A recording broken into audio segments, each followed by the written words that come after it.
আসসালামু আলাইকুম এভরিওয়ান। আমি সোহানা। ওয়েলকাম জানাচ্ছি সোহানাস কিচেনে আরও একটি মজাদার রেসিপি দেখার জন্য। আজ বানাবো দই বড়া। কোনো প্রকার ডাল বাটাবাটির ঝামেলা ছাড়াই দুরকম চাটনি সহ মজার এই দই বড়া আমি কিভাবে ঘরেই তৈরি করি সেই রেসিপিটি শেয়ার করব আজ। তো চলুন শুরু করে দিই। তো প্রথমে আমি গ্রিন চাটনি বানিয়ে নেব। এর জন্য দিয়ে দিলাম আধা কাপ ধনিয়া পাতা আর আধা কাপের একটু কম পুদিনা পাতা।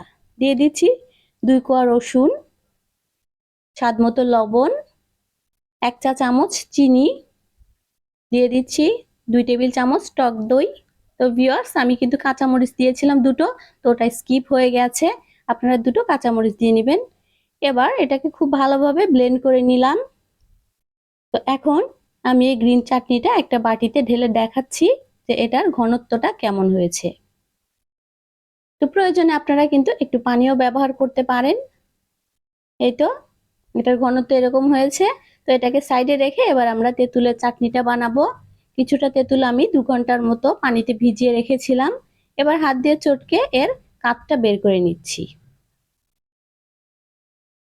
এটা ভিউয়ার্স, কাপটা বের করে কিন্তু আমি খুব ভালোভাবে এটাকে ছেঁকে নিয়েছি। এবার চলে যাচ্ছি চুলার প্রিপারেশনে। তো ভিউয়ার্স, এখানে আমি ফ্রাই প্যানে দিয়ে দিলাম আধা কাপ পরিমাণ চিনি। চিনিটাকে আমি ক্যারামেল করে তারপরে চাটনিটা বানাবো। 1 টেবিল চামচ পরিমাণ পানি দিয়ে দিলাম। এবার পানি আর চিনিটাকে একটু মিশিয়ে নিচ্ছি। তো ভিউয়ার্স, চুলার আঁচটা কিন্তু এই পর্যায়ে একদম লোতে আছে। এই তো মেশানো হয়ে গেছে। এবার এটাকে আমরা আর নাড়াচাড়া করব না, এভাবেই লো আঁচে রেখে দেব কিছুক্ষণ। এই তো আমাদের সাইড দিয়ে কিন্তু ক্যারামেল হয়ে গেছে আর আমাদের ক্যারামেলটাও হওয়া শুরু করেছে। এবার আমরা একটু নেড়ে চেড়ে দিচ্ছি। তো ভিউয়ার্স, এর চেয়ে বেশি লাল করা যাবে না, তাহলে কিন্তু ক্যারামেলটা পুড়ে যাবে। তো এই পর্যায়ে আমরা তেঁতুলের যে রসটা বের করে রেখেছিলাম সেটা দিয়ে দিচ্ছি। আর চুলার আঁচটা কিন্তু এই পর্যায়ে লোতে আছে। তো একটু মিশিয়ে নিলাম। এখন এর মধ্যে আমি দিয়ে দিব 1 চা চামচ পরিমাণ শুকনো মরিচের গুঁড়ো, দিয়ে দিচ্ছি স্বাদ মতো লবণ আধা চা চামচ বিট লবণ, 1 চা চামচ পরিমাণ চাট মশলা। এই তো সবকিছুকে খুব ভালোভাবে মিশিয়ে 1 থেকে 2 মিনিটের মতো জাল করলেই আমাদের চাটনিটা কিন্তু একদম রেডি হয়ে যাবে। এই তো হয়ে গেছে। তো এখন এই চাটনিটাকে আমরা নামিয়ে ঠান্ডা করে নিচ্ছি। চলে যাচ্ছি দই বড়ার দইটা প্রস্তুত করতে। তো এখানে একটা বলে দিয়ে দিলাম আমি 1 কাপ পরিমাণ দই। এটা আমি টক দই নিয়েছি, আপনারা ইচ্ছা করলে কিন্তু মিষ্টি দইটাও নিতে পারেন। তো 2 টেবিল চামচ পরিমাণ চিনি দিলাম। চিনিটা আপনারা আপনাদের পছন্দ অনুযায়ী দিতে পারেন। দিয়ে দিচ্ছি আধা চা চামচ লবণ, আধা চা চামচ বিট লবণ আর 1 চা চামচ চাট মশলা। এই তো এবার সবকিছুকে একটা হ্যান্ড হুইপস দিয়ে খুব ভালোভাবে মিশিয়ে নিতে হবে, যেন মশলা আর দইটা খুব ভালোভাবে মিশে যায়। এটা ভিউয়ার্স মেশানো হয়ে গেছে। তো এটাকে এবার আমি নর্মাল ফ্রিজে রেখে দেব 2 ঘন্টার জন্য, যেন এটা খুব সুন্দরভাবে ঠান্ডা হয়ে যায়। তারপরে আমরা চলে যাচ্ছি বড়ার প্রিপারেশনে। তো এর জন্য আমরা 1 কাপ পরিমাণ সুজি নিয়েছি। সুজিটা কিন্তু একদম কাঁচা, আমি কোনো প্রকার ভাজা সুজি নেইনি। দিয়ে দিলাম এখানে 2 টেবিল চামচ পরিমাণ দই, টক দই। এখন দিয়ে দিব আধা চা চামচ লবণ আর 1 টেবিল চামচ ধনিয়া পাতা কুচি। এই তো এবার আধা কাপ পরিমাণ পানি দিয়ে এটাকে আমরা একটু মেখে নেব। আমি প্রথমে একটা হুইপস দিয়ে এভাবে একটু মেশানোর চেষ্টা করছি ভিউয়ার্স। এই তো এবার আমি হাত দিয়ে মেখে নেব খুব ভালোভাবে। আমি হাত দিয়ে এটাকে খুব ভালোভাবে মেখে নিচ্ছি, কারণ পানি দেওয়ার পরে এটা কিন্তু একদম স্টিকি হয়ে গেছে। এই তো মাখানো হয়ে গেছে। এটাকে এবার আমরা 10 থেকে 15 মিনিট ঢেকে রেস্টে রেখে দেব। ফিরে আসছি 15 মিনিট পর।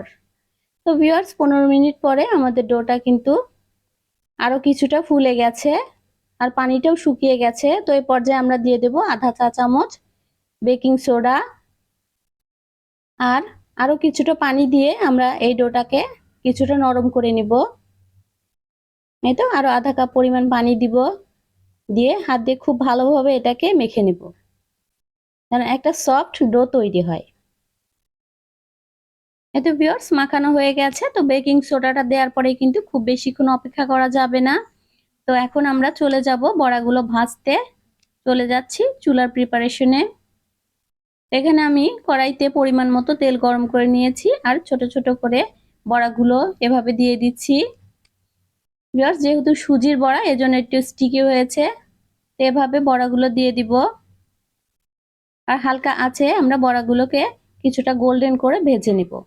এক পাশটা হয়ে গেছে, আমি উল্টে দিচ্ছি। আর অপর পাশটাও আমি সেম এভাবেই ভেজে নেব। এতে ভিউয়ার্স আমাদের বড়াগুলো কিন্তু ভাজা হয়ে গেছে। তো আমি এভাবে উঠিয়ে নিচ্ছি আর সবগুলো বড়া ভেজে নিচ্ছি।